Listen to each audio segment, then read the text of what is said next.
Fala galerinha, tudo bom com vocês? Sejam todos bem-vindos ao 6º episódio do nosso podcast da disciplina de geração de energia. Aqui quem vos fala é o Felipe e hoje teremos como tema central nesse episódio as centrais termoelétricas. Fala galera, eu sou o Kleber, acadêmico da Engenharia Elétrica na UAI em São Luís. Eu falarei um pouco hoje sobre essas centrais termoelétricas. E o material escolhido para discutirmos foi disponibilizado pelo professor Lucas Borges. O material é Usina Termoelétrica, Funcionamento e Características.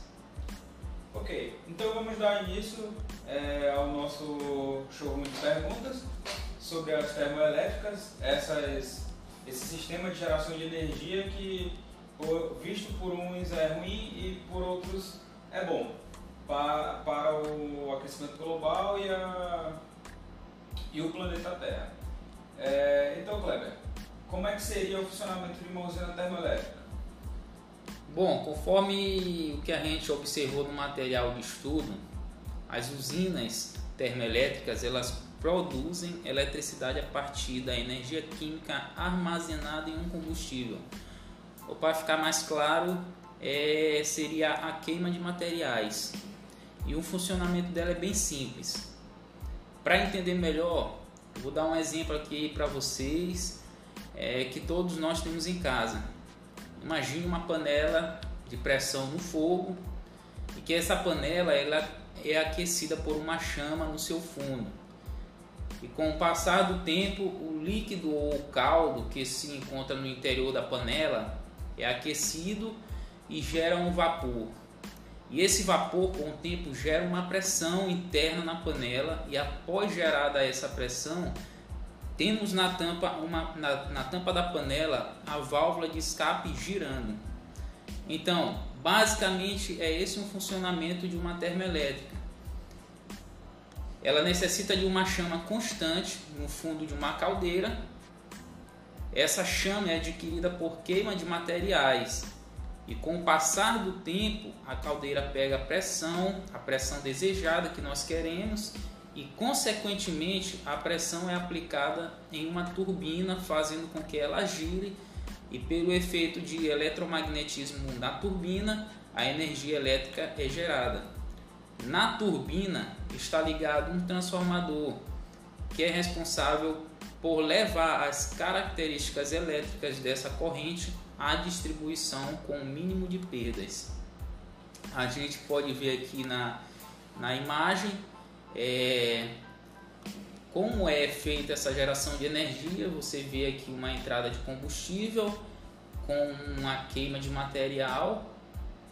E com essa queima de aquecimento de material na caldeira, você começa a gerar um vapor e, consequentemente, mais na frente você consegue girar a turbina com a força e a pressão desse vapor. Ok, Kleber, como tu relatou na tua breve explicação, tu falaste que precisa de um insumo para que seja feita a queima, dessa queima ser gerado vapor, né, para aquecer a caldeira. Eu queria saber de ti quais são os principais materiais que são usados para essa queima do combustível, essa queima.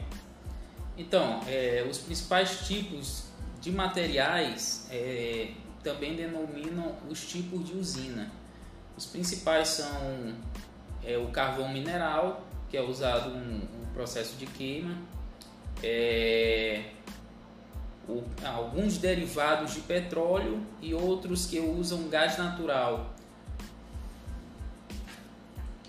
Bom, mas sabendo que quando é gerada uma queima, é dispersado no ar monóxido de carbono. Aí eu queria saber de ti se essa fumaça, esse monóxido, ele é prejudicial. Então, a gente sabemos que isso é um dos problemas associados a usinas térmicas de carvão ou petróleo, que é a contaminação do ar provocada pela queima e a combustão do petróleo e do carvão, quando então são produzidos óxidos de nitrogênio e de enxofre.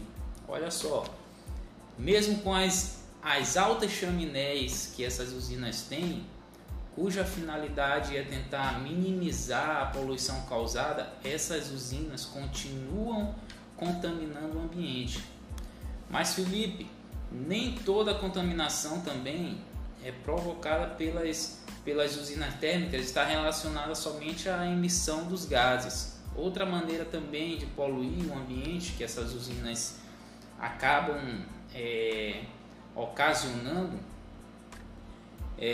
são poluir também a temperatura. Com a temperatura elevada da água, essa água não é refrigerada às vezes e é colocada novamente em um rio ou uma lagoa, ou mesmo no mar, nas suas vizinhanças. Então muitas vezes acima das temperaturas ideais. E esse aquecimento, sendo mantido por um longo tempo, pode alterar radicalmente as características físicas ou químicas do ecossistema, causando uma mortandade intensa de peixes, plantas e outros seres também que habitam no lugar. Mas para minimizar esse impacto causado pela queima do carvão, também são colocados alguns filtros que retêm parte de gases poluentes. Existe já no mercado novos filtros que vem ganhando mercado aí, que é um chamado Advanced Hybrid Filter. Consegue eliminar 99,99% do material particulado microscópico que é liberado quando o carvão entra em combustão. Atualmente, a maioria das plantas alimentadas a carvão capturam 99,5% desse material. Mas o aumento na eficiência pode ser comparada com a diferença entre um carro que faz 20 milhas com um galão de combustível e outro que faz 2.000 milhas com a mesma quantidade de combustível. Já essa tecnologia é combinada com duas técnicas já conhecidas: a filtragem por tecido e a precipitação eletrostática. Assim ela forma uma nova solução que é melhor do que cada uma das técnicas isoladamente. Então eles juntam duas técnicas para melhorar. O Advanced Hybrid, que é aqui o filtro, reduz a emissão de partículas tão eficientemente que o ar que sai das chaminés. Então ele sai mais limpo do que o ar que entra na planta, sendo sempre em relação ao volume de partículas. Ok, então a usina termoelétrica não deixa de ser poluente, mas temos aí também a questão dos filtros, que é para reter, né, esse gás poluente. Mas agora voltando para a questão de desempenho, como é que é a eficiência de uma usina termoelétrica? Bom, aqui no Brasil, a energia termoelétrica é um recurso estratégico. Mas como assim estratégico? Eles utilizam a termoelétrica muito durante os períodos de seca, quando as hidroelétricas não atendem toda a demanda. Aqui no Brasil, cerca de 50 usinas termoelétricas estão espalhadas por vários estados. Entretanto, mesmo quando operam em plena capacidade, geram apenas cerca de 15 mil megawatts de energia, ou seja, 7,5% do total consumido no nosso Brasil. De acordo com uma tabela que a ANEEL disponibilizou, a gente pode ver que temos uma grande potência em nossas usinas, mais distribuídas em várias partes do nosso país. A gente pode ver na tabela, como exemplo aqui,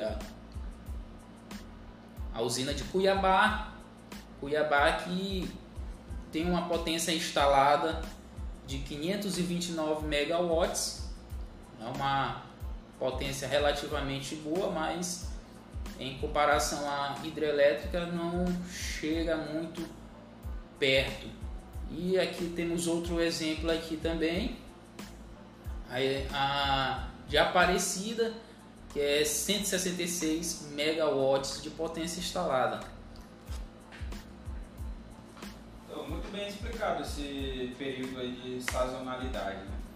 E quanto seria mais ou menos o custo de uma implantação de uma usina termoelétrica? Então, Felipe, posso pegar a ideia da implantação de uma usina em um projeto de usina lá da usina da Onça Pintada. O exemplo dela, para gerar energia utilizando tocos e raízes de eucaliptos não aproveitáveis durante a colheita. Essa usina lá, ela teve a previsão de investir cerca de 300 milhões na construção. O projeto ainda prevê a geração de mais de 1.000 empregos diretos e indiretos. Então, podemos ver que a parte de usina termoelétrica, ela gera um emprego, né, como tu falou, e isso acaba aqui sendo muito bom, né? Então a gente encerra por aqui esse nosso sexto top sobre usina termoelétrica. Obrigado pela disponibilidade e entendimento sobre esse nosso novo tema. Ok, eu que agradeço, Felipe. Espero que todo mundo tenha entendido, compreendido a abordagem do tema. E valeu aí, galera!